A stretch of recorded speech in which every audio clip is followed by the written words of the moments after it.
¿Por qué? Porque en el cerebro, y especialmente en ese sector, como vos muy bien decís, está el hipotálamo. Ajá. Y el hipotálamo es un centro de control no solo de la temperatura, sino también de estados de ánimo, de un montón de cosas.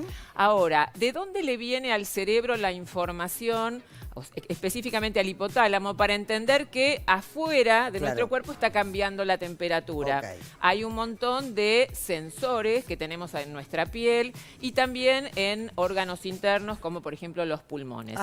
Entonces, ¿qué es lo que sucede? Nosotros mantenemos con ese termostato una temperatura interna constante. Que no es la temperatura que nos tomamos cuando tenemos fiebre. Claro, es impresionante. Es impresionante, ¿verdad? Es verdaderamente una gran máquina que funciona a la perfección.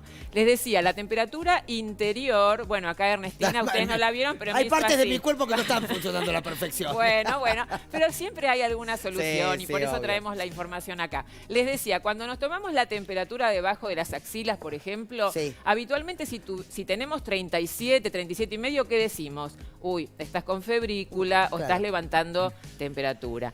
En la parte interna, en nuestro organismo, en realidad la temperatura habitual que debemos mantener es de 37 grados y medio. La diferencia es que cuando la tomamos externamente se enfría por el aire. Hay una fotito, hay un esquema en el cual podemos ver cuáles son, el anterior les pido si se puede, ahí está, cuáles son las complicaciones que ocurren en nuestro organismo cuando incide el clima frío. Cuando hablamos de estas complicaciones estamos hablando de un exceso de frío, casi cercano a... el Everest. Bueno, o zonas que tienen mucho frío, o gente que está en la calle. Bueno, pasó hace poco con una persona que falleció, que estaba en situación de calle. Ahí está el tema de la indigencia, que bueno, se exponen a estos cambios bruscos de temperatura. Sí, aparte mala alimentación, digamos, una cantidad de situaciones que acompañan la temperatura. En ese caso, la caldera, con la mala alimentación, no puede producir energía, no puede producir calor. Volvamos, si quieren, entonces, a este esquema, en el cual vemos cuáles son los órganos que están impactados con los cambios de temperatura que bajan bruscamente. Por un lado, a nivel respiratorio, pueden aumentar las infecciones respiratorias. No es que el frío produce infección, sino, como siempre les digo, el frío baja las defensas de los órganos respiratorios y permiten el ingreso de los virus y bacterias que producen enfermedades.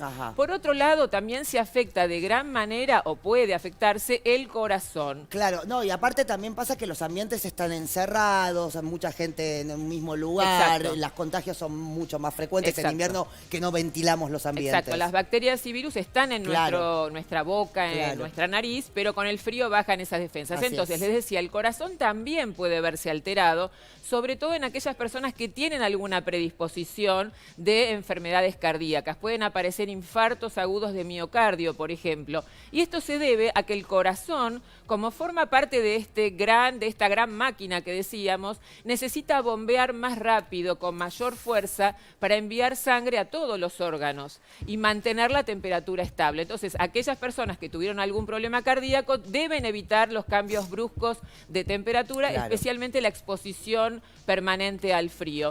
Por otro lado, lo que ocurre es que, como es tan sabio nuestro cuerpo, ¿qué ocurre? Hay una redistribución de la sangre. ¿Qué quiere decir? De las zonas externas, como pueden ser los dedos, la punta de la nariz, los dedos de los pies, o sea, todas las zonas exteriores, la piel propiamente dicha, va a hacer que se cierren los vasos que están nutriendo esas zonas para enviar todo ese flujo sanguíneo, para enviar toda esa sangre hacia los órganos que tienen que mantenerse con temperatura estable, como cerebro, corazón justamente, los pulmones, los riñones, es decir, los órganos vitales, pero especialmente el cerebro. ¿Por qué? Porque uno de los signos de enfriamiento y de congelamiento es uno de los primeros que aparece, son los cambios en cuanto a la conducta. Porque como el cerebro se ve afectado, pueden aparecer mareos, delirios y alteraciones de la conciencia.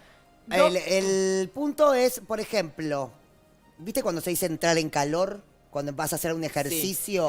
O sea, claramente la actividad física mejora en la preparación del cuerpo hacia el frío, ¿verdad? Sí, exacto. Bueno, sí, lógico. Pero como vos muy bien decís, en todo hay que entrar en calor. Es decir, no podemos salir con la musculosa o con la remerita a un, digamos, un ambiente muy, muy frío, un día de lluvia, por ejemplo, porque lo más probable es que, a pesar de estar generando energía y aumento de temperatura, la temperatura exterior es tan fría que ese es uno de los, digamos, de las formas de pérdida de calor. Se evapora el calor. Doc, ¿puede suceder que con el frío y con esto de la circulación que decía, muchas veces a mí me pasa que caminando te empieza a picar las piernas? Sí. Bueno, claro, ese es un signo que ocurre generalmente en algunas personas que de por sí ya pueden tener alguna dificultad en cuanto a la circulación periférica. ¿Por qué? Porque justamente por el frío lo que contábamos es que se cierran los vasos y eso explicaría no solo lo que vos decís del prurito, de la picazón en las piernas, sino también cómo nos ponemos, qué color tiene nuestra piel cuando tenemos fríos. Rosa, rojo. Pálida, va. Pálido, nos ponemos blanco. Decís, uy, qué blanco, tengo frío y te pones pálido. Y eso es debido a esta redistribución de sangre que les contaba. La sangre que estaba en la piel, que nos sonrojaba las mejillas, ahora tiene que ir rápido a otro lado. O sea que esos son los mecanismos de, digamos, de control que tiene nuestro organismo.